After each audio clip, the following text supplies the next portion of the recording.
Hi, I'm here with Kendra. Hi. Today we're going to talk a little bit about yoga and mood.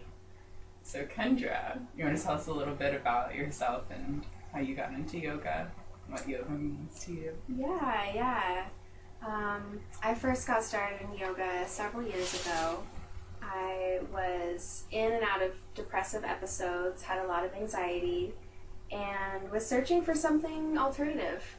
I really didn't feel called to a therapist, and I was really determined that I could do it myself. So yoga was the way, and my first practice I cried on the mat and felt this total emotional release, and I knew that I had to stick with it. Wow. Yeah, and so you've become a yoga teacher now. I have. Yeah. Passion turns to profession. That's the best way to do it. Cool. So, yeah, it's really fascinating how much yoga can impact our mood, especially I'm really interested in that too, with the anxiety and depression. So what are some suggestions that you have for people who are experiencing those moods? If there's certain types of yoga that you would encourage someone to try out, or definitely. I feel like the core of yoga, and one of the most essential things to start with, is just taking a deep breath. That alone has so much power to it. For anxiety and depression, a little more for depression, finding a yoga class with more movement is important. Gets the blood moving, helps kind of refuel and nourish the body, lubricate the joints, brighten the person's energy, releases all sorts of good things, endorphins and oxytocin, things of that nature. And if you're on more of an anxiety spectrum, also incorporating quite a bit of yin yoga or restorative yoga poses, I would highly recommend. That's really helps calm and soothe the nervous system and takes the body into deep forms of relaxation. Also, people with anxiety have a lot of tension in their body, and yin is really good at getting into those areas of tension and releasing. So what is the yin yoga for people who might not be familiar? So you might see it as restorative yoga, and it incorporates very little movement. It's all about letting gravity kind of get into the connective tissues, so you'll hold a posture for a long period of time. I think there's also a misconception about yin yoga that it's easy. It's not going to be as the same kind of physical challenge as a movement yoga class would be. The challenge is that some of these positions are uncomfortable. If you hold a glass of water for a minute, it's no problem. You hold a glass of water for 10 minutes, you feel the weight of the glass. It's the same kind of thing with yin yoga. But that's for great longer term healing as well, for pain relief. Cool. Thanks. And let's see here. I just had a thought about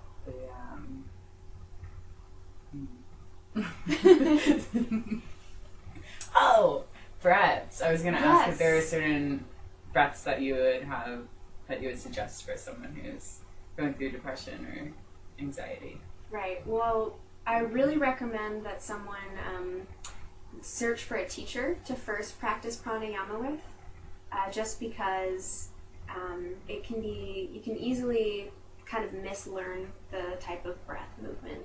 Okay. And so it would activate like different parts of your body, or may not have the desired effect. So learn it from a teacher, practice. If you want to look for a book resource, there's a great Light on Pranayama. It's a really good resource. And as far as that goes, the same kind of thing, depending on also what kind of depression you're dealing with. If you have the, slower, can't get out of bed, no energy depression, that's when Breath of Fire, Kapalabhati, can really come in handy. And also breathing up through the spinal column, like doing a visualization while you breathe deep Ujjayi breaths of raising the energy. And then with anxiety, the idea is to calm and soothe the nervous system. So slower breath, alternate nostril breathing, orbital breath as well, and anything that brings awareness into the lower part of your body to bring the energy down. Cool. Yeah. Thanks. Okay, so you already mentioned one book that you recommend. Do you have any other resources that you would recommend to people? So many resources. It depends on how serious you want to get. Where did you start off when you were just getting into yoga? There is this book, I'm forgetting the name of the author. It's called the Yamas and Niyamas. And basically those outline one of the limbs of Ashtanga, the 8-limb path. And it's mostly about like observances and restrictions in the yogic lifestyle. And there's a lot of great activities that are very contemplative and mindfulness practices. So I recommend that book. Also, one of my favorites, which I pointed out to you earlier on your bookshelf, Eastern Body, Western Mind. So good. Judith Hall or Hill. Anadia Judith. Anadia Judith. I'm remembering a different author right now.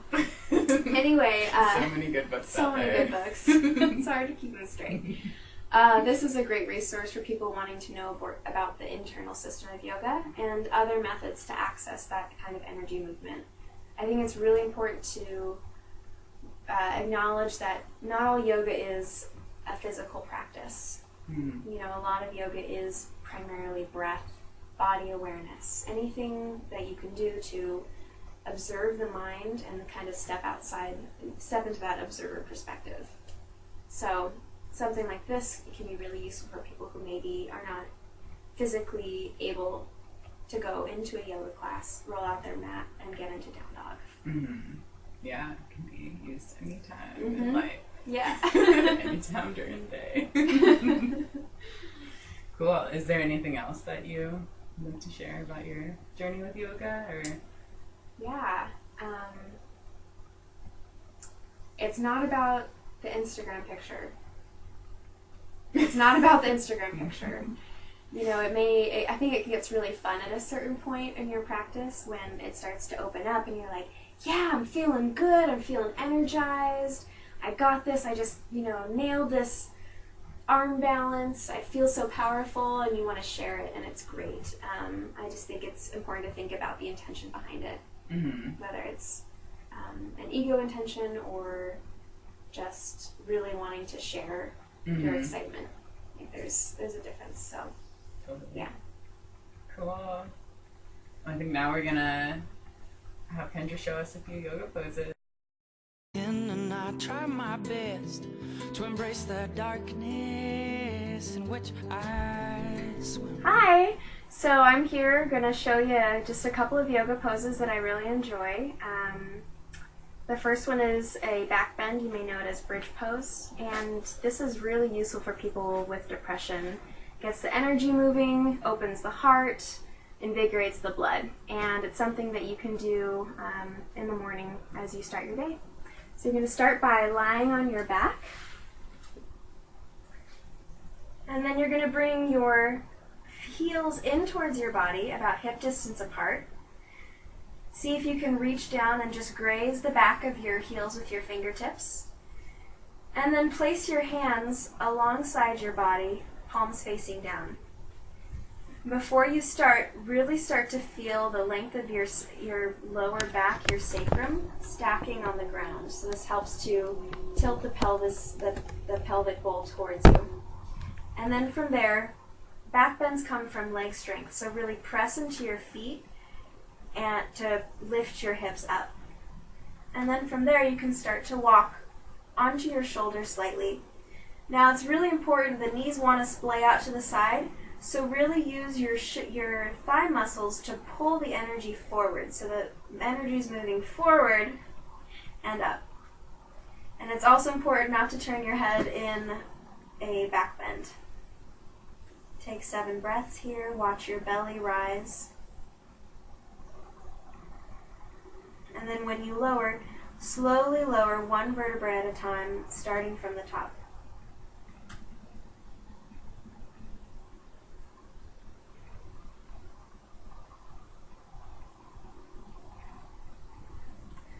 There's bridge pose.